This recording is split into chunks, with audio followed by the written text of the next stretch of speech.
नमस्कार, आप देख रहे हैं न्यूज़ 9 भारत और मैं हूं आपके साथ अशोक चौहान। देश और दुनिया की तमाम खबरों पर आइए डालते हैं एक नजर। जर्नलिस्ट क्लब उत्तर प्रदेश के आजमगढ़ इकाई ने पत्रकारों की एक राष्ट्रीय विचार संगोष्ठी का कार्यक्रम शहर के नेहरू हॉल में संपन्न हुआ, जिसमें न्यूज वन इंडिया के पॉलिटिकल एडिटर एवं प्रेस क्लब ऑफ इंडिया के पूर्व सचिव संजय सिंह, न्यूज इंडिया के उत्तर प्रदेश के उत्तराखंड के संपादक अरविंद चतुर्वेदी व पूर्व जिलाधिकारी आजमगढ़ एनपी सिंह, IAS वरिष्ठ विचारक विजय नारायण, सुप्रीम कोर्ट के चर्चित युवा अधिवक्ता पवन प्रकाश पाठक व DIG आजमगढ़ परिक्षेत्र सुभाष चंद्र दुबे सहित आयुक्त आजमगढ़ मंडल ने शिरकत की।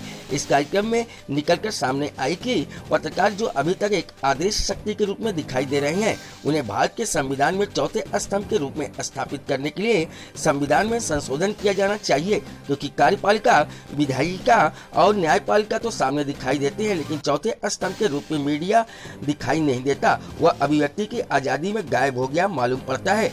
न्यूज 9 भारत के लिए विक्रांत उपाध्याय की रिपोर्ट। मैंने पहले भी कहा था कि हमारी जो कर्म क्षेत्र था उसका प्रारंभ और अंत इसी जनपद से हुआ है। मैं आध्यात्मिक मान्यताओं में विश्वास करता हूँ। इसके पीछे निश्चित रूप से कोई डिवाइन डिजाइन रही होगी, उस धरती से कोई मेरा पूर्व का लगाव रहा होगा, तभी ऐसा घटित हुआ। इसीलिए एक नागरिक के रूप में भी मेरा रिश्ता हमेशा सनातन बना रहेगा। और जिलाधिकारी पद से कोई हट जाता है, लेकिन एक पद ऐसा होता है जो कभी नहीं हटता, वो है पूर्व जिलाधिकारी। तो उस रूप में और व्यक्ति के रूप में लोगों के साथ एक शब्द बार बार प्रयोग करते हैं लोग, अभिभावक।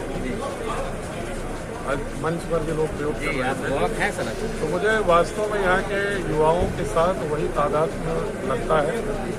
जो भी वंचित समुदाय के लोग होंगे, जो कुछ मेरे सामर्थ्य होगी, मैं उनकी प्रगति में जरूर निस्वार्थ रूप से लगा रहूँगा।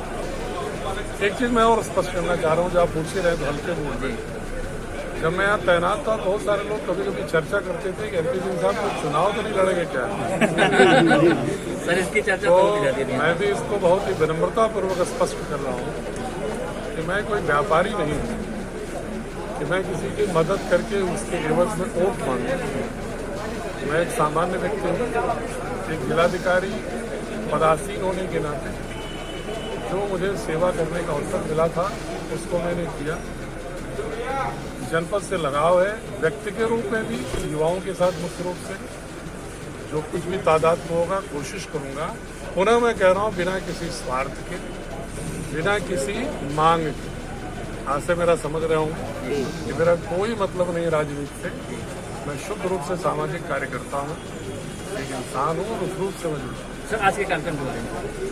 आज का कार्यक्रम तो बहुत ही अद्भुत था और वास्तव में जैसा कि मैं मंच पर भी बोला हूँ, लोकतंत्र की आत्मा पत्रकारिता है, क्योंकि अगर किसी भी समाज में बौद्धिकता का सम्मान नहीं होगा और पत्रकारिता और सूचना का स्वतंत्र संवहन उसकी संस्कृति का हिस्सा नहीं होगा, लोकतंत्र जीवित नहीं रह सकता। और लोकतंत्र जीवित नहीं रहा तो हम सभ्य समाज के नागरिक हैं। जर्नलिस्ट क्लब का ये जो आयोजन था, पत्रकारिता के बदलता परिवेश और पत्रकारों की सुरक्षा सेमिनार में आपने सहभागिता की, क्या आपका संदेश है, क्या मैसेज आपका? आज का जो कार्यक्रम पत्रकारिता के बदलते परिवेश में आज जो उसके समक्ष चुनौतियां हैं और सुरक्षा की समस्या है, उसको लेकर जो कार्यक्रम था, मैं इसको ऐतिहासिक कहूँगा। एक लाइन में कहूँ तो ये बिल्कुल कह सकते हैं कि एक ऐसा कार्यक्रम था जिसने एक बहुत बृहद वैचारिक मंच सभी पत्रकार बंधुओं को, भिन्न भिन्न क्षेत्रों के जो लब्ध प्रतिष्ठ विद्वज्जन हैं, उन सभी को बहुत अच्छा प्लेटफार्म प्रदत्त किया। लोगों के द्वारा वैचारिक आदान प्रदान से बहुत सारी समस्याएं जो पत्रकारिता के समक्ष वर्तमान समय में हैं, वो हम लोगों ने सुनी, जानी।